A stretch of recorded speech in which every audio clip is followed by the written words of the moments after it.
Hi అండి అందరికీ welcome to Priya's dairy. నేను మీ ప్రియా. ఈరోజు మా చిన్న పాప బర్త్డే అయితే మీతో షేర్ చేయాలని ఒక చిన్న వ్లాగ్ అయితే చేస్తున్నాను అనమాట. అది దాని హ్యాపీనెస్ కోసం. ఎందుకంటే తనకి చాలా ఇష్టం ఫొటోస్ దిగడం, కానీ అదేమన్నా నేను యూట్యూబ్లో పెట్టిన తన పిక్స్ చూసుకొని చాలా ఎంజాయ్ చేస్తుంది, నేనే అని చెప్తుంది అనమాట అందరికీ. అందుకోసమే ఈరోజు అయితే దానికోసం స్పెషల్గా ఒక చిన్న వ్లాగ్ అయితే చేసేసి మీకు చూపించబోతున్నాను. ఎంజాయ్ చేయండి. మార్నింగ్ అయితే లేచేసి దేవుని దండం పెట్టేసుకొని స్కూల్కి రెడీ చేసేసి చాక్లెట్స్ అయితే ఇచ్చేసాం పిల్లలకి, టీచర్స్కి. నెక్స్ట్ ఇంక ఈవినింగ్ పార్టీ అయితే స్మాల్ పార్టీ అనమాట.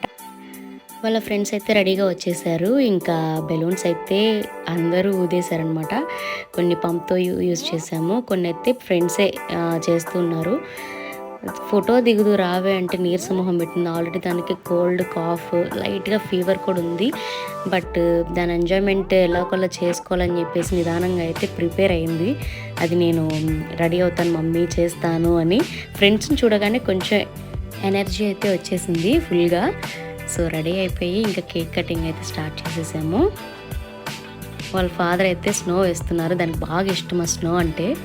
ప్రతి బర్త్డేకి అందరికైతే ఆ స్నో ఉండాల్సిందే. ఫుల్ ఎంజాయ్ చేస్తారు పిల్లలంతా ఇక్కడ. సో మన పిల్లల ఆనందం కన్నా ఏది ఎక్కువ చెప్పండి? అదే కదా మనం కూడా చూసుకుంటూ ఎంజాయ్ చేస్తుంటాము. సో ఫుల్గా అయితే ఎంజాయ్ చేస్తుంది మా ధృతిక.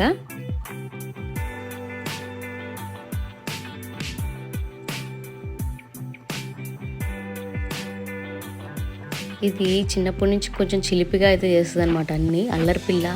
స్టడీస్లో అంతే ఫస్ట్ ఉంటుంది, అలానే అల్లరి చేస్తుంది. ఫుల్ నాలెడ్జ్ ఎక్కువ, రెస్పెక్ట్ ఇస్తుంది. మెయిన్ నాకు బాగా నచ్చుతుంది. ఇదంటే నాకు బాగా ఇష్టం అనమాట. అందరూ ఇష్టం. ఇది కొంచెం క్యూట్నెస్తో అలా మనుషులందరూ అట్రాక్ట్ చేస్తుంది. అది దానికి ఉన్న స్పెషాలిటీ. సో ఈరోజు అయితే బర్త్డే అయితే కంప్లీట్ చేసేసి పిల్లలందరూ కేక్ అయితే పంచేసాము. కొన్ని స్టిల్స్ అయితే తీసుకున్నాము. ఫుల్గా ఎంజాయ్ చేసింది. కానీ దాని కోల్డ్ వల్ల కొంచెం లైట్గానే తినింది. కేక్ కూడా ఎక్కువగా కూడా మేము ఇవ్వలేదు. ఇష్టమైన, ఎందుకంటే ఆల్రెడీ స్కూల్లో దానికి ఇష్టమైన టీచర్స్ కానీ ఫ్రెండ్స్ కానీ ఇక్కడంతా పెట్టేస్తూ ఉన్నారు. దానివల్లే కొంచెం కోల్డ్ ఎక్కువైతుందని నాకు కొంచెం భయము. ప్రతి బర్త్డేకి ఫీవర్ వస్తుంది, అదే టెన్షన్ నాకు. సో ఈ సంవత్సరం అయితే హ్యాపీగా అయితే గడిచిపోయింది మా చిన్ని కన్నమ్మకి. సో మీ ఆశీస్సులు కూడా ఉండాలని మనస్ఫూర్తిగా కోరుకుంటున్నాను. ఈ వీడియో కనుక మీకు నచ్చినట్లయితే లైక్ చేయండి. థ్యాంక్ యూ ఫర్ వాచింగ్ అండి.